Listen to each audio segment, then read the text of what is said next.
We then will call the virtual meeting of the MAG Regional Council is called to order. If MAG staff would please take a roll call. Thank you, Chair and members of the Regional Council. I'll go down the list of members by member agency. Please unmute and indicate if you are present. Mayor Weiss.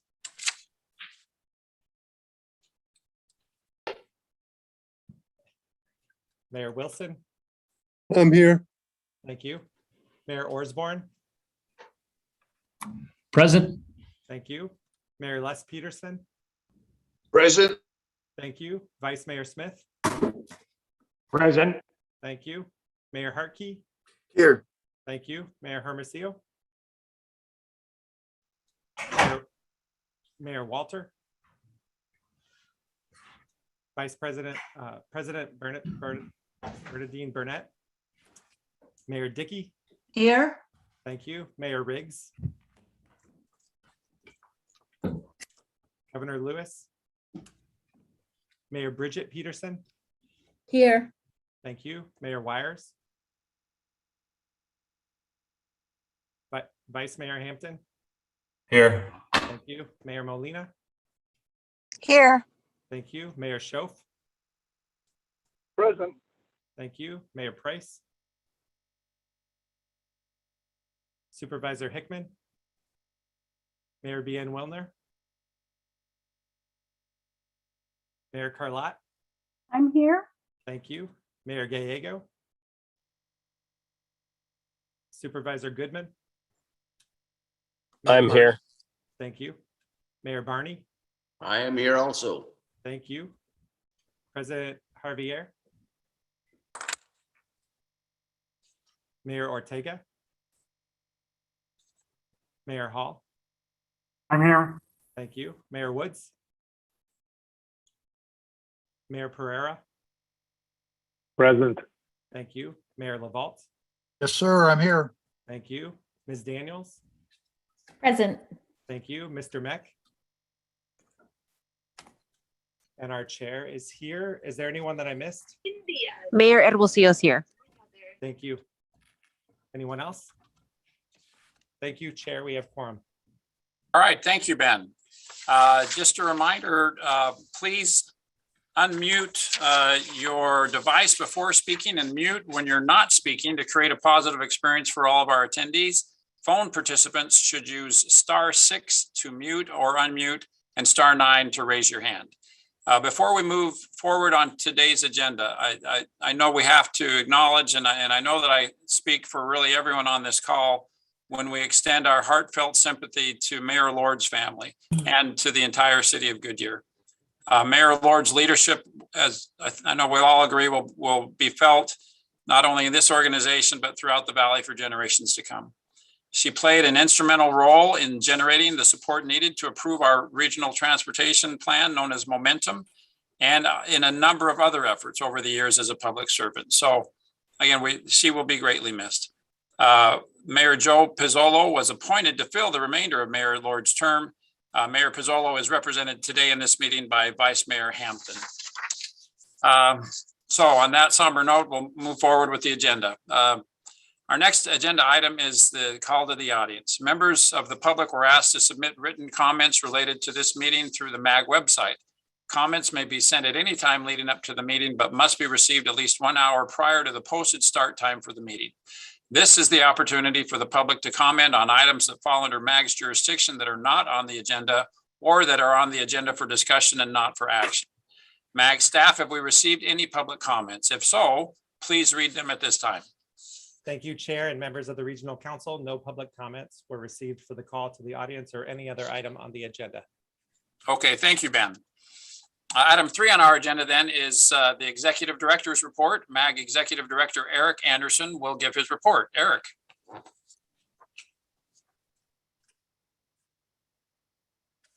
Thank you, Mr. Chair. If we can go to the next slide.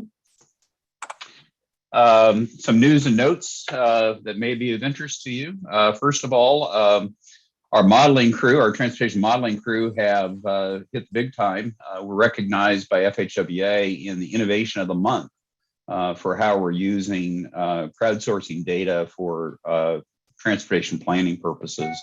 working with a vendor that gets the data off of the vehicles, telemetry data, and we're using that now to analyze real-time traffic conditions around the system too. We had a press release on this issued last month. Wong of our modeling staff has headed this effort, has done a great job on that. We hit PBS Horizon and 12 News on that too. So once again, continue to exercise best practices in our modeling group. Go to the next slide. Earlier this month, I was very pleased to participate in the launch of the RoboRide in Peoria, along with Mayor Carlott and her team. This is one of our emerging technology pilot programs. You see there the autonomous shuttle that will provide circulator service in area Mesa, in an area Peoria that has extensive healthcare facilities as well as assisted living facilities. So look for that out in the West Valley. Go to the next slide. Very happy to also say that our CAFR, our Comprehensive Annual Financial Report for 2020, was again recognized by the GFOA Certificate of Achievement for Excellence in Financial Reporting. 23 years in a row, we received that award, so we're very happy about that. We go to the next slide. We're introducing a series, a video series called Mag Matters. The first one is now available on YouTube. There's a link there. The first one is an interview with Chris Camacho, who's president and CEO of GPEC. As you know, we really focused on the link between transportation and economic development, in particular, looking at how important like the Loop 303 has been to landing major manufacturers like the Taiwanese semiconductor manufacturing company out in the northwest part of the valley. So look for that video. We go to the next slide. The final thing I have for you today is we had a delegation from Texas in last week learning about our age-friendly transportation program. Mayor Weiss did a great job in welcoming the group. Really appreciate your time that you took to do that. Very well received. Participants included the Central Area Planning Council, MPO Director, Area Agency on Aging, and community leaders. So very successful event. We go to the next slide. Some photos from that event. So Amy St. Peter and our human services team just do a great job in our age-friendly transportation program. So Mr. Chair, that completes my report. Thank you. Thank you, Eric. If you have any questions regarding Eric's presentation, or please feel free to contact Eric after the meeting. Our next item is the approval of the consent agenda. Items 4A through 4N are on the consent agenda. Does any member of the Regional Council have questions or request a presentation on any of these items? All right, hearing none, could I have a motion to approve the consent agenda? Motion to approve, Les Peter. All right, thank you. I know I heard Mayor Les Peterson make that motion. Is there a second? Second, Chip Wilson. Okay, thank you, Mayor Wilson. So we have a motion from Mayor Peterson, a second from Mayor Wilson. Ben, will you please take a roll call vote? Thank you, Chair and members of the Regional Council. I will go down the list of members by member agency. Please unmute and indicate how you vote.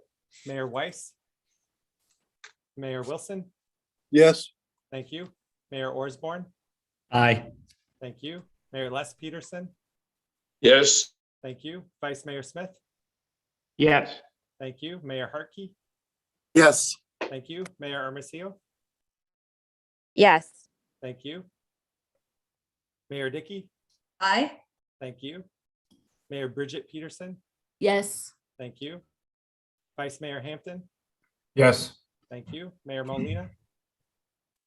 Yes. Thank you. Mayor Schoaf.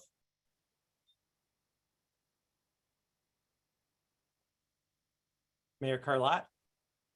Yes. Thank you. Supervisor Goodman. Yes. Thank you. Did you get Mayor Schoaf? Yes. Thank you. I heard you, Mayor Schoaf. Thank you. Mayor Barney. And I'm sorry, Mayor Weiss votes yes also. Mayor Weiss, thank you. Mayor Barney, Aye. thank you. Mayor Hall, Aye. thank you. Mayor Pereira, Yes. thank you. Mayor LaVault, Yes. thank you. Ms. Daniels? And Chair, how do you vote? Aye. Thank you. Is there anyone? I Sorry, that missed? was yes for Jen Daniels. Thank you, Ms. Daniels. This is Mayor Price. I vote aye as well. Thank you, Mayor Price. And this is Mayor Woods. I vote well, aye as well. Thank you, Mayor Woods. Anyone else? Thank you. The motion carries unanimously. All right, thank you, Ben. Item 5 on our agenda is an update on eviction data. This will be presented by MAG Regional Homeless Project Manager, TJ Reed. TJ. All right, Mr. Chair and members of the council, thank you all. As Mayor Giles just shared, we're going to be sharing some information from the pulse surveys and the census, and then some data from the Maricopa Justice Courts about evictions today. Next slide, please. So first of all, we'll go over some national and state level data. We'll look at some of the local data. We'll have some key takeaways, and then we'll do just a brief and high level update on how the point in time count went yesterday. Next slide, please.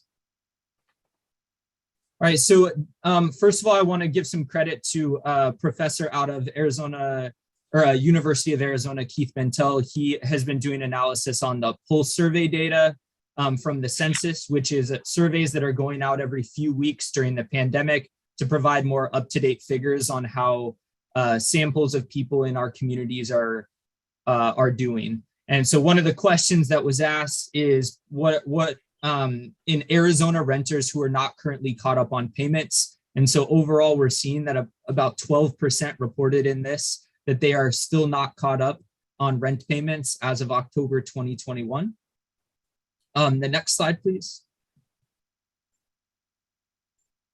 And so those who are behind on rent, one thing that we're seeing overwhelmingly is that they are indeed low income folks and people of color. So you can see here that the percentage of those people who are behind on rent, 72% are people of color, 77% are low income, half and half households with children, and then 55% of those individuals or families are actually unemployed.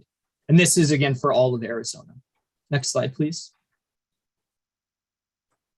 So one of the important things that we've talked about is rental assistance programs, and then also how many months rent people are behind. So on the left, this graph just shows the percentage of folks that are behind by months. So 12% are 1 month behind, 32% are a couple of months behind. And then one thing you'll note is that 35% or more are 8 months or more behind on rent. And then on the right, you'll see actually rental assistance. And this is, again, self-reported from people on the census pulse surveys, that 1% have applied and received assistance, 2% have applied and are waiting, and then the rest are either denied or have not applied for assistance. This one stood out to me as it is kind of daunting, and that all of the work and effort that has gone in, which we acknowledge all of the municipalities who have been working really hard to get rental assistance out the door. This shows really how many people are indeed struggling with rent. And even with all of the rental assistance that has gone out, it is still a small percentage of those in need. Next slide, please. And of those people who are behind on rent, so you'll see that overall in Arizona, there's almost 1 million renters as of 2019, and then 11.8% of all those renters were not current. And so of those people who are not current on their rent, about 24% say that it is very likely that they will be evicted in the next couple of months. And again, these are projections based on people's perceptions of where they're at. Next slide, please. And this slide, so unfortunately, we did not have for all of our jurisdiction area of MAG. It was just listed for Maricopa County. And so within this, within Maricopa County, the estimated number of individuals or households behind on rent is just over 5,400 or 54,000. And you can see the debt there and then the estimated rental debt of each household, which is 2,700. And so now in the next slide, we're really going to contrast this information with what we're seeing over the justice courts data. And before we get there, we just wanted to kind of show a brief estimate. We've heard this request from you all before of, well, what does this mean in terms of homelessness? There is not a ton of good data on the percentage of evictions that lead to homelessness, but there are estimates. And so what you'll see here are two different variations of this. So if 10% of that 54,000 that we just saw are actually displaced, that'd be about 5,400 who lead to evictions. And if there's 20% of that estimate, those who are behind, would be just over 10,000. And based on each of those, you'll see the impact on homelessness ranging from over 7,000 on the worst case scenario to just under 1,500 based on those estimates. Next slide, please. And so here you'll see the Maricopa County Justice Court's evictions data updated through December. And so this is a very interesting story, but we'll share that we see a 17% decrease from the previous year. And we're not quite to pre-pandemic levels of evictions. I'm going to talk about in just a moment that these numbers can be somewhat deceiving when looked at face value, because overall you'd say, oh, 4,400 is not great, but it's not even pre-pandemic levels. But there are a lot of other factors that we want to clue into here that I'll talk about in just a moment. Next slide, please. So for those interested to see this data of evictions kind of laid out in a map form, you'll see the red is where in 2021, there were more than 1,000 evictions. Orange is about 500 to 1,000. And then you can see the rest as it goes. But for those interested, this will be provided out so you can take a closer look at this in your jurisdictions and local areas to see what areas are impacted. We've worked with many of you on identifying some of the hotspot areas so you can target rental assistance in a way that is most effective. But this is what it looks like on a heat map. Next slide, please. The last thing that we wanted to share here, really, that's contextual data is just the unemployment rate in Arizona.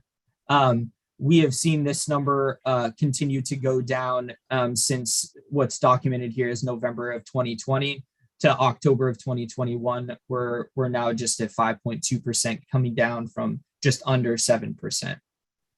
Next slide, please. So the key takeaways that we want to list here are that the eviction rates are still below pre-pandemic levels, as you may have seen. And the projections and the national data are somewhat misaligned in how we thought it would be impacted in the eviction data. But I want to share a couple of contextual pieces that may be artificially showing that number in terms of the fact that not everything will show as a legal eviction. So our regional analytics team shared some data with me this morning related to rent increases, and from quarter 2 of 2020 just to quarter 2 of 2021, there were 20% increases in rent across the board. And we're seeing levels of purchase properties that we haven't seen before here. And so some of these where we're not seeing evictions, it could be that people are not renewing leases. It could be that rents are going up so high that people can't sign on to new leases. It could be that properties are bought and shifted out, and none of those would be included as evictions, right? But it would result in displacement. So the reason why I share that is I want to caution us in looking at this eviction data to say, oh, this is great, we're not at pre-pandemic levels, that we need to continue to look at the context and to see those other factors where we are seeing increases and that we are seeing the impacts of our homeless numbers continuing to rise as well. Next slide, please. So I do just want to share, we do not have a lot of details on the point in time count because it literally happened yesterday and some people were even counting into the afternoon as of yesterday. But what I wanted to do is say thank you all for your partnership.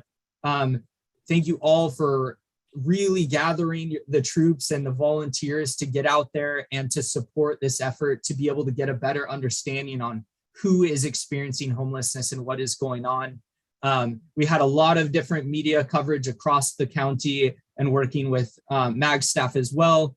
It was a great turnout of volunteers and participants. We look forward to sharing preliminary numbers and other information with you in the coming weeks and months. There is some cleanup that we obviously need to do on some of the surveys that were completed, but we're very excited to share that information with you to better inform our efforts. With that, I did want to just share personally, I went out on the count, and there's something so truly grounding about talking directly with people experiencing homelessness. Sometimes even myself, I get caught in data all the time and the analysis of that information and forget that these are people, right? These are people who do not have homes. And when I think about what my home means to me, it is truly heartbreaking to talk to folks who are experiencing life out on the streets. And that's why it is so urgent and important for us to really do our best in strategic allocations of resources and really doing what we can to support this population. So you'll see the link here. That is where some of the information is going to be posted, but we will be communicating out with you as soon as we have updates and figures and things like that. Next slide, please. And as always, you can reach out to me if you have any other questions on this data or anything else related to evictions or housing information. And with that, back to you, Mayor Giles. Thank you, TJ. Like you, and I think a lot of us on this call, I had that sobering experience yesterday as well of participating in the point in time count, and was just reminded how important the work that we do is. So, and I just have to comment also that it's great to see the much like transportation, MAG has really emerged as the go-to organization for data on homelessness and for expertise in this area. So that's gratifying to see, and thank you, TJ, for being so on top of this. Let's open it up for questions or comments from the membership. Anyone like to share anything at this time? Actually, Mayor Giles, this is Supervisor Goodman. Yes, go ahead, Supervisor. TJ, is this what you did for Maricopa County? Is this could you do anything like this for Pinal County? Thank you. Yes. I think this is something that we're looking into. So some of the data we can, and some unfortunately we can't. So the pulse surveys or the census data, unfortunately, does not do Pinal specifically. It really focuses on Arizona. There's some with Pima, and then with Maricopa. There's no other counties that are included in that pulse survey data. However, we are our regional analytics team and our human services department are working really hard to get more of the eviction data from the justice courts across, including Pinal, and then also trying to better understand the distribution of rental assistance dollars to be able to share more effectively with the group. So I would say that is in the pipeline to really come down and really provide more details for you and your community, just as we're able to do with Maricopa. Okay. Yeah, it's a big issue for us here. We've got Apache Junction that has some issues going on there with homelessness. We've got parts of Queen Creek now that's come into Pinal County. And then with the area that I represent, we have well over 100,000 people. One of the issues and problems for us is we have a lack of apartments or rental units available even in our areas. So this seems to be a growing problem for us as well. And if we could utilize you guys and what you're doing there at MAG and assist us and help us with that kind of study that you've done so extensively for Maricopa County, that would be helpful for us. So I appreciate your time and effort on that. Thanks, TJ. Thanks, Mayor. Thank you. Other comments or questions on this agenda item from the group? This is Chip Wilson from Apache Junction. Yes, thank you, Mayor Wilson. Yeah, I would also like to express our desire to get across the border, because as you know, next door to Maricopa County is unincorporated area of Maricopa, and then goes into Mesa. But we have, I'll say, a lot of joint problems with the, I'll say, displaced people that are actually living that will go across the county line back and forth all the time. Thank you, Mayor Wilson. Any other comments on this item? Before we move on, I just want to comment that I know everyone on this call could give a similar testimony, but in Mesa, we passed out, at last count, about $30 million in rental assistance and utility assistance since the beginning of the pandemic. But we still have a lot of, we're still very much in the business of providing rental assistance and eviction avoidance. And I've tried to connect with the justice courts to let them, to see if there's a way that we can, when the evictions are filed and served, if there's a way to communicate to the folks that are getting those legal pleadings that there quite often, that public assistance is available and that the evictions can be avoided. So I'd like to just ask MAG staff if maybe we could make arrangements to meet with the presiding justice court folks and see if we can't do a better job of, including in the legal pleadings that people are served with some information where they can make sure everyone knows that the rental assistance is still very much available. And I think that a lot of the evictions that we're seeing are still very, very avoidable if people get connected to the right resources. So thank you very much. This item was on our agenda just for information and discussion. But again, thank you, TJ, for your hard work on that. Next item on our agenda is item 6, the wrong way detection pilot project update presented by MAG Transportation Economic and Finance Program Manager John Bolton. John, take it away. Thank you very much, Mr. Chairman, members of the MAG Regional Council. Good morning. Very happy to be here with you today. Next slide, please. Also happy to be joined by Ms. Susan Anderson with the Arizona Department of Transportation to give an overview of the wrong way detection project. Before I turn it over to Ms. Anderson, however, just wanted to provide a little bit of context into this agenda item and why are we here today presenting. So first, today's agenda item actually represents an update that was requested over the fall. For those of you that weren't on regional council at the time, the project itself was actually approved by the MAG Regional Council all the way back in 2017. So in June, they took action to fund a wrong way detection pilot project on I-17 between I-10 and the Loop 101. Certain elements of that expansion or of that pilot project were actually included in the systems management and operations plan to expand those elements throughout the system. And Ms. Anderson will touch on that. So with that, next slide, please. I will turn it over to Susan. Hey, thank you, John. Thank you also, Mr. Chair and members of the council. I'm Susan Anderson with the Arizona Department of Transportation, and thank you very much for inviting me today to present on ADOT's wrong way detection program.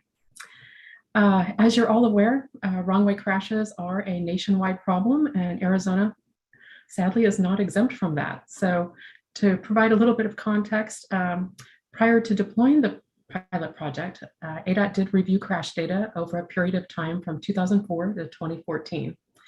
During that time period, we had found there had been 245 wrong way crashes, and of those, 25% resulted in a fatality. Now, this is a much higher fatality rate than we see with all crashes, which is typically more about 1%. 91 people actually lost their lives due to wrong way crashes during this time period. This spurred ADOT to really pursue strategies for mitigating wrong way crashes. Next slide, please. This presents a little bit more of our current crash data. Some points to note, most crashes do occur in the Phoenix area. Wrong way crashes are much more severe with a higher fatality rate. You'll also note that 65% of those involved impaired drivers. Next slide, please. The wrong-way vehicle detection pilot project was deployed on I-17 between I-10 and Loop 101. This is a 15-mile freeway segment within the Phoenix urban area that has historically experienced a high number of wrong-way crashes. The pilot project did serve as a proof of concept as a first system developed that was actually able to track wrong-way vehicles. The system went into operation in 2018 and has been operational ever since. We are extremely grateful to our partners at MAG for funding this project. The pilot included detection coverage at 42 ramps and 34 mainline segments, along with the development of a very sophisticated decision support system. Next slide, please. Now, the wrong-way detection pilot project uses various components that I'd like to discuss with this slide. ADOT's system uses a number of time-proven components that are readily available within our transportation industry. The system is unique because it just assembles them in a different, new and innovative configuration to make the system function. Most notably, the pilot uses FLIR thermal cameras to detect wrong-way vehicles. These cameras are located along the freeway mainline and at the interchanges. So at the intersections of the exit ramps and the cross arterial streets, you'll find the cameras are available to detect vehicles as they enter the exit ramps. When a vehicle is detected, a lighted wrong-way sign will be activated. These are internally illuminated wrong-way signs with a flashing LED border that are located about halfway down the exit ramp. They are used to notify the wrong-way driver that they are indeed traveling in the wrong direction. When a vehicle is detected as by going the wrong way, the decision to support system actually notifies dispatchers at our traffic operations center. Dispatchers will review a short 10-second video that's taken by the thermal camera and verify that in fact a wrong-way vehicle was detected. Now, upon that verification, several other activities happen simultaneously. CCTV cameras along the freeway will automatically pan to the location where the wrong-way vehicle entered the system, and traffic operators can then track the vehicle's location and share this information with law enforcement.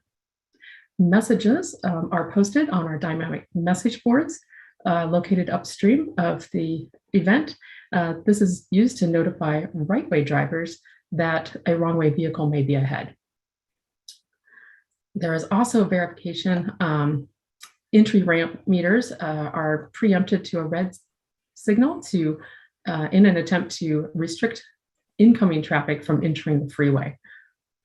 Now, this decision support system is used to notify our law enforcement partners as well, so they may proceed to intercept and apprehend the wrong-way driver. The system has collectively been used at very high level of coordination between our dispatchers and our law enforcement partners, as well as a huge benefit. We've seen it as a huge benefit for DPS troopers. ADOT has the benefit of having our DPS trooper actually located in the TOC 24/7. So that's been a huge benefit to us. Next slide, please.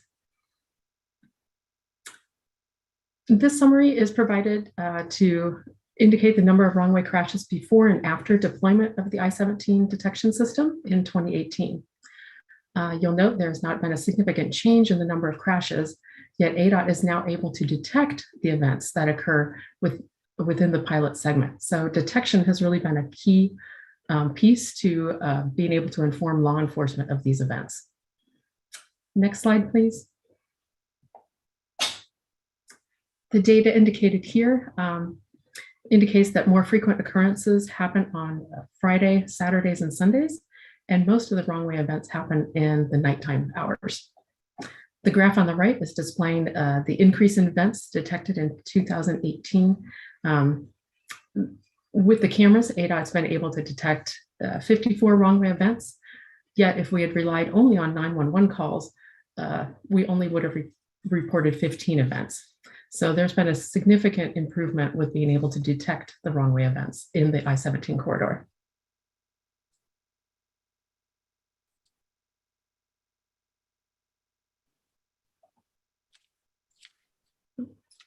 Next slide.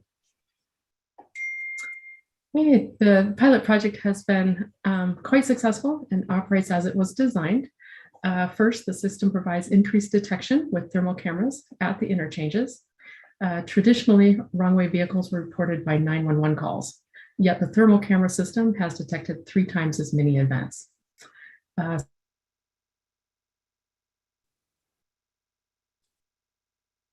Notification to our law enforcement partners. And as we know, safety comes with every second. We want to make every second count. Our law enforcement partners have really appreciated the quick and accurate information that we're able to provide now. Finally, we have seen a high number of self-correcting vehicles in the system. During the 2-year pilot project, ADOT's wrong-way system detected 109 wrong-way events, and of these, 88% of the wrong-way drivers self-corrected on the exit ramps and did not enter the mainline freeway. Next slide. The detection system is not our only countermeasure that ADOT has implemented. Around the valley, you may notice that wrong-way and do not enter signs have been upgraded to an oversized version, and they've been placed at a lower level to capture the attention of impaired drivers.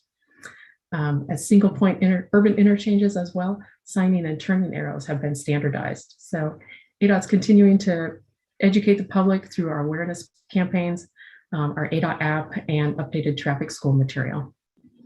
Next slide, please. ADOT is continuing to roll out their wrong-way mitigation measures, focusing on the location of highest wrong-way driver occurrences. We are aligning this effort with the available funding. Wrong-way detection systems are being included in many of our current and future projects. And this map here shows the locations where thermal cameras have been located throughout the valley. In all, right now, we have 256 detection sites. Next slide, please. This graphic is presented to show a concept for installing the thermal cameras on our dynamic message boards. This will be used for more of our mainline detection and is planned to be installed along the Loop 101 and 202 corridors. Next slide, please. ADOT is continuing to monitor the wrong-way events. Dashboards like this are being developed for each corridor to report performance metrics. This information is being presented and reviewed with our management on a monthly basis. Next slide, please. As additional locations are brought onto the network, there's obviously an increase to our operations and maintenance for the system. ADOT has developed an operations plan to standardize the work for monitoring and reporting wrong-way data, and a training program has recently been developed for our staff. Next slide, please. Question we get quite often is, why doesn't ADOT work on developing a method for actually stopping wrong-way drivers? Please know that ADOT's Research Center has a project that is looking into this issue right now. The research is identifying various devices for stopping wrong-way vehicles. There are a number of developers that are actually creating barrier systems and others looking at some type of a disabling system. ADOT does not want to introduce any unsafe devices onto our system. And most of the prevention devices that we're finding right now currently are in a conceptual design stage and have not been thoroughly tested. Yet we are hopeful, because as technology continues to evolve, there will be more innovations in the future. Next slide, please. So in conclusion, ADOT is dedicated to mitigating wrong-way events by implementing countermeasures that we can. ADOT's pilot project has been an effective test of the corridor level system, implementing many wrong-way driving countermeasures. As a result, ADOT is continuing to deploy additional wrong-way detection throughout the state and as a means of gaining increased safety and operational benefits. Next slide. I want to thank you all for the opportunity to present. If you're interested in learning more, please check out our project report on the ADOT website. And I believe we've got the link is provided here. My contact information is also provided, so if there are questions later. And with that, thank you so much. I'll turn this back over to John. Thank you again, Mr. Chairman, members of the Regional Council. Susan and I would be more than happy to answer any questions that you might have. Thank you, John and Susan. Do we have questions or comments from the membership? While you're thinking about it, I had a question that, given that it seems like there's an increased occurrence of these on weekends, do you see any correlation between impaired drivers and wrong way drivers? Yes, Mayor Giles, we do see that correlation. So I believe we had some data there that about 65% of the wrong way events we're aware of are due to impaired drivers. Interesting. And it seemed like the data so far does a great job of identifying when these incidents happen, but not so a huge significance in deterring them from happening. Is that, and I know you were talking about we're going to maybe do a different type of signage, larger, place different locations. I mean, is that I guess with the hopes that the deterrence would go up if we maybe have more prominent signage? Yes, I think the signage is really trying to capture someone's attention, particularly those impaired drivers. We find that they notice the signs if they're larger, they're brighter, try to capture their attention before they hit the mainline freeway segment. So we do see that correlation with our number of events that actually self-correct on the exit ramps. So we feel those are having an impact and are beneficial to anybody that enters the exit ramp going the wrong way. Mayor Giles and Susan, also, if I may too, I think one of the added benefits of this pilot program and continued investment to expand the system is it continues to give us data. And with the availability of data, Susan and her team at ADOT continue to research which countermeasures are the most effective. And so part of the challenge has been, prior to the system, we didn't necessarily have all that data. And so, with the availability of data, we can certainly hone in on best practices, if you will. Great. Thank you very much. Council, any additional questions or comments from the membership on this agenda item? All right, thank you again. This item's on the agenda just for information and discussion, but thank you very much, John and Susan, for the good information. Item 7 on our agenda is our legislative update. MAG Policy and Government Relations Director Nathan Pryor will give this report. Nathan. Thank you, Mr. Chairman and members of the Regional Council. Next slide, please. I'm first going to talk about a federal update on the Infrastructure Investment and Jobs Act, and then pivot to ongoings with our state enabling legislation, state legislature focus for the second part of the conversation today. So next slide, please. We continue to monitor for guidance, obviously a number of programs, discretionary formula and otherwise. We're part of the infrastructure bill package. We were hoping to have that guidance sooner rather than later, but it's very understandable. Unprecedented amount of funding and programmatic elements that have gone into the federal infrastructure legislation. So we continue to wait for that. We did get some preliminary estimates for some of the discretionary programs earlier this week. Our understanding is that many of the discretionary programs are going to become available in the first quarter of 2022. So we continue to watch for that. We hope to give a complete report at a future policy meeting. Our transportation staff is actively managing for guidance. And of course, when the guidance is issued, how does this all fit into our regional transportation plan? So more to come on this front on the federal infrastructure package. Just a note of thanks to a number of our mayors. We're in DC for the U.S. Conference of Mayors, getting updates from federal agency staff, as well as your staff for providing reports and updates back to us on those conversations. So we really do appreciate that. Lots more to come on the federal infrastructure bill. Next slide, please. Next slide. So now I'm going to focus on the enabling legislation for the half-cent sales tax for transportation in Maricopa County. Our bill has been introduced this week, actually 2 companion bills, Senate Bill 1356 and House Bill 2598 with sponsor Senator Pace and Representative Carroll. There are committee hearings scheduled for these bills next week. Senate Transportation Committee will hear SB 1356 on Monday, January 31st, and the companion bill 2598 will be heard in House Transportation Committee meeting next Wednesday, February 2nd. So what do the companion bills do? Next slide, please. Of course, they extend the tax for 25 years per the approval of TPC Regional Council last year and development of the plan. It also puts in place the Regional Strategic Infrastructure Investment Plan, which guides our funding allocations. Allocates 100% of sales tax revenues with guaranteed minimums, prescribes a process for major changes. It affirms TPC's role in the planning process, also establishes a 14% cap on light rail. We did have some late additions to the legislation per the bill sponsors working with some key legislators. The first one of note is if there's future appropriations, let's say from the state, that go into a project, that funding that's freed up will stay in that modal category. The second one is if a member agency provides transit service to another member agency, including unincorporated areas, that funding may be eligible for reimbursement.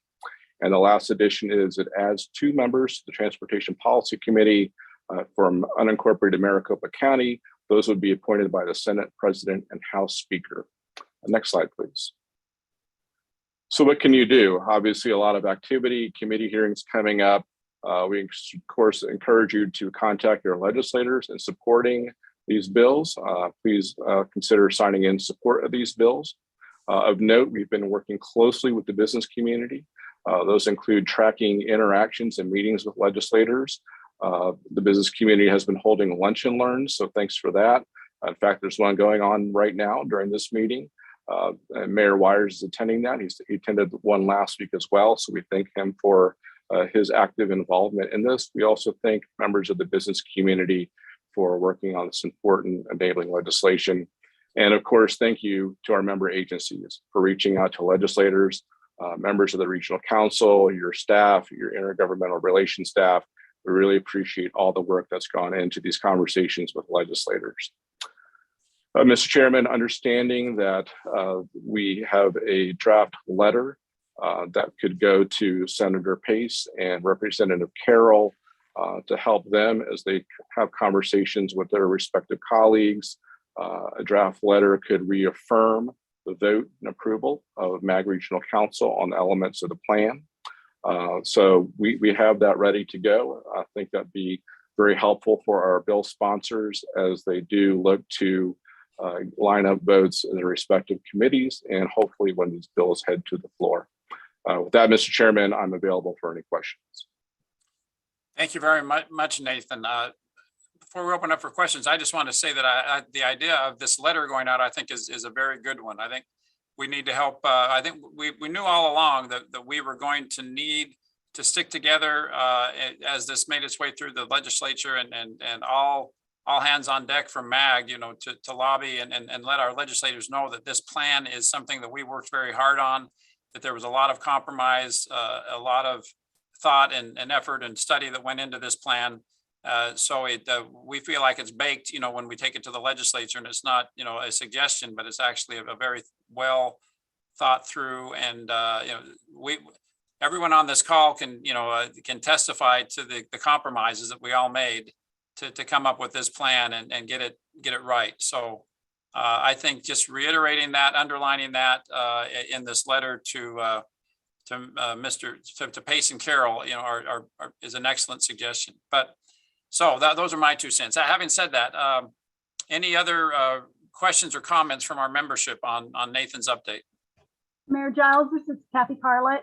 Yes, Mayor Carlett. I want to echo what you said. I think that letter is very important. I have signed it, and I would encourage every mayor to sign it. We did spend a lot of time working on this, and I think that our state legislature, it might be natural for them to think that they can help.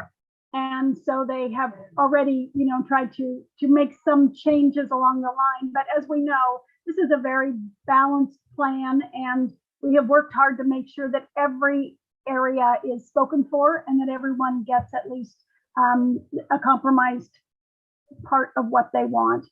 And so I think Mayor Giles just hit the nail on the head. We need to stick together right at this crucial time when, when it might be their natural tendency to help us, and let them know that we're all still standing together, and we'd like it to pass as it is. Thank you.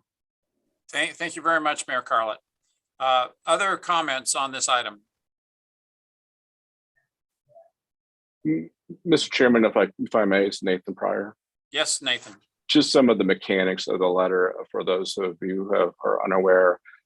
You might understand that some of the timeliness, a lot of conversations going around on our enabling legislation. We did send a draft to to the MAG Management Committee, so your city, town, tribal, county managers, also to your intergovernmental representatives, just moments before this meeting. It's a draft letter for consideration.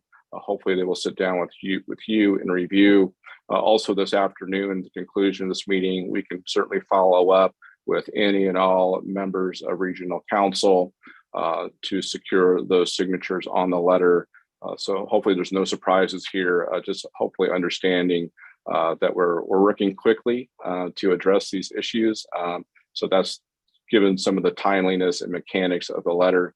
Also of note, we don't want to exclude our state transportation board members. We did focus the letter coming from the elected officials of regional council.